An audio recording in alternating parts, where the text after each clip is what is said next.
tempat yang gak ada susahnya. Surga itu pokoknya tempat seneng-seneng, tempat main-main. Saking enaknya di surga, ada orang makan pisang, contoh.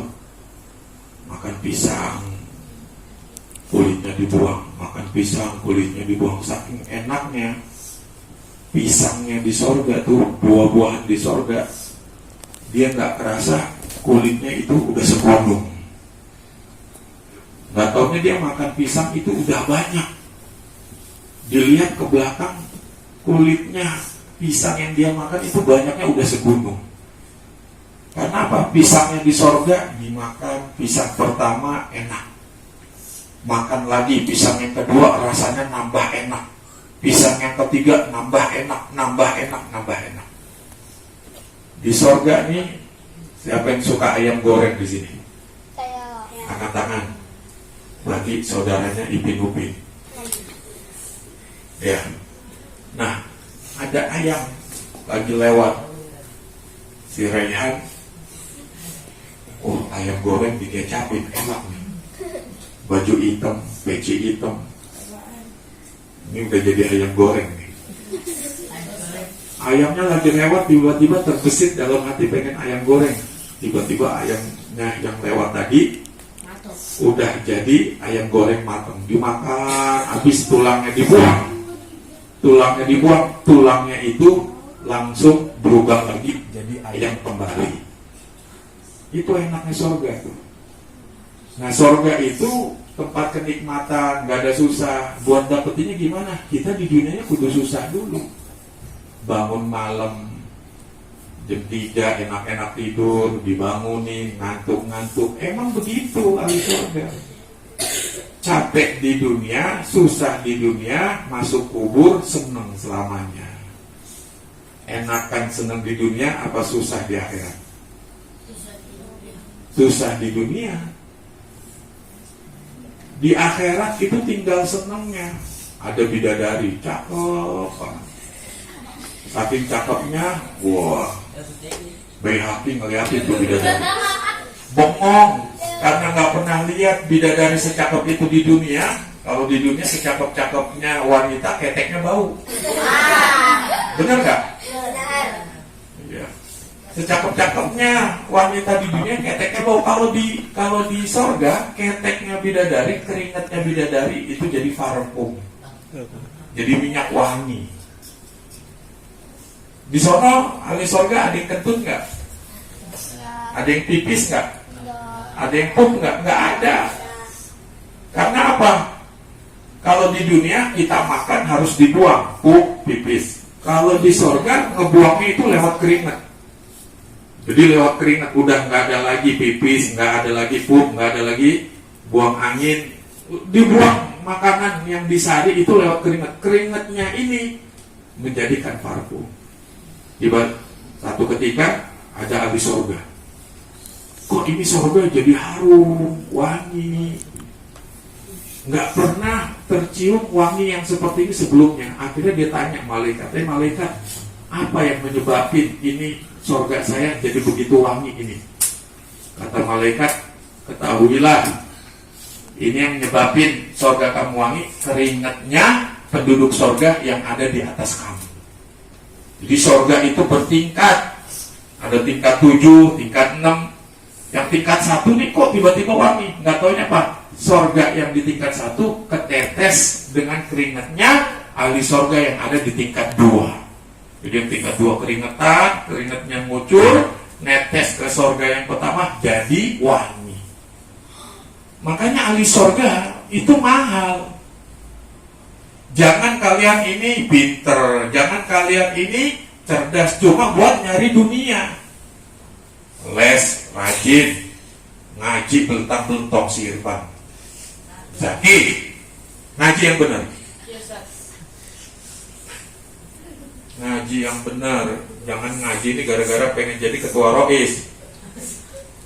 Ngaji jadi ketua rois, ngaji belentang-belentok. Kalau jadi ahli sorga tuh kudu benar ngajinya. Kudu rajin. Jangan gara-gara dipukul, dibentak, enak mau muntah. Gara-gara grogi, akhirnya gak mau ngaji lagi. Siapa itu? dibentak grogi mau muntah, jangan senyum-senyum, jangan toleh-toleh. Akhirnya nggak mau ngaji. Karena kalian ketika ngaji, a'udzubillahi minasyaitonir rajim, bismillahirrahmanirrahim, alhamdulillahi rabbil alamin, langsung dicatat malaikat. Orang tuanya dinaikin derajatnya. Apalagi yang udah nggak ada orang tuanya, ngaji yang rajin. Ar-Rahmanir-Rahim, orang tuanya naik lagi derajatnya.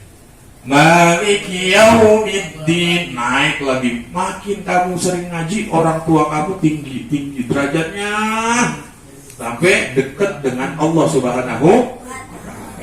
Doer, pakai pecinya. Tolak kamu, BHI. Mana pecimu? Dengerin. Kuping dikasih 2, pokoknya buat dengerin. Tutup mulutnya. Mingkap. Mingkapnya gak rata kalau tuh, bercanda lagi. Dia bercanda. Jadi kalian itu mumpung masih kecil ngaji yang bener. Nanti kalau udah tua, kalau nggak bisa ngaji, ntar nyesel. Nah, ngaji ini supaya dapat keberkahan, adab dijaga, adab sama guru. Ini gurunya botak, dikatain botak lu. Disuruh botak pada kagak mau, gurunya dikatain botak lu. Siapa itu? Elvin, Irfan. Jadi sama guru, sama orang tua, adab ngomong yang benar, sopan santun. Kalau kalian ini ada adab, nanti besarnya jadi orang mulia. Tapi kalau kalian gak ada adab, ya, Ustadz jangan kalian lihat Ustadz kayak begini. Ustadz Muhammad, Ustadz Ekal dulu kalau dipotong sama gurunya adab, sopan santun. Ya sekarang Ustadz udah jadi Ustadz, yang adab kudu kalian.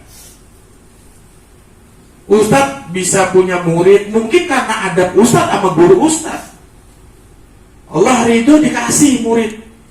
Nah kalian begitu, orang kalau pengen punya derajat tinggi, baik di akhirat ataupun di dunia, adab dijaga.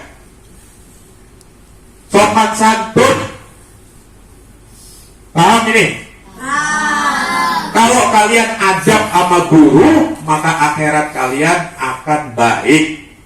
Kalau kalian beradab dengan orang tua, dunia kalian akan baik. Tidak ada orang yang sengsara ketika dia berbakti kepada orang tua. Dan tidak akan orang itu kesusahan di akhirat kalau dia itu berbakti kepada guru. Maka sama orang tua itu, kalau disuruh, jangan kalian ini menolak. Ini gara-gara HP, gara-gara main game, gara-gara nonton YouTube, disuruh sama orang tua marah-marah. Gara-gara HP, gara-gara main game, suruh ngaji nggak mau. Hafalannya berantakan. Sama orang tua ini, walaupun orang tua kita ini banyak salah. Misalnya orang tua kita penjudi, orang tua kita maling, orang tua kita ahli maksiat, tidak boleh sebagai anak melawan kepada orang tua. Kalau orang tua itu dia berbuat salah, urusan mereka dengan Allah. Bukan kita sebagai anak menjelek-jelekkan orang tua. Tugasnya anak adalah berbakti, memuliakan orang tua, walaupun orang tuanya penyembah berhala. Orang tua kita agamanya bukan Islam seandainya. Orang tua kita nyembah pohon, bukan nyembah Allah. Orang tua kita misalnya dia penyembah batu, penyembah berhala, tapi sebagai anak kita wajib untuk berbakti. Ini orang tuanya udah capek dagang ayam Kentucky, disuruh ngomel. Orang tuanya udah capek gotong-gotong beras, bungkusin beras, Indomie, ngajinya kagak pernah istiqomah. Orang tua tuh perjuangan. Ketawa kenapa kamu? Tukang Indomie. Kenapa kamu Melvin ketawa? Kamu merasa tukang ayam?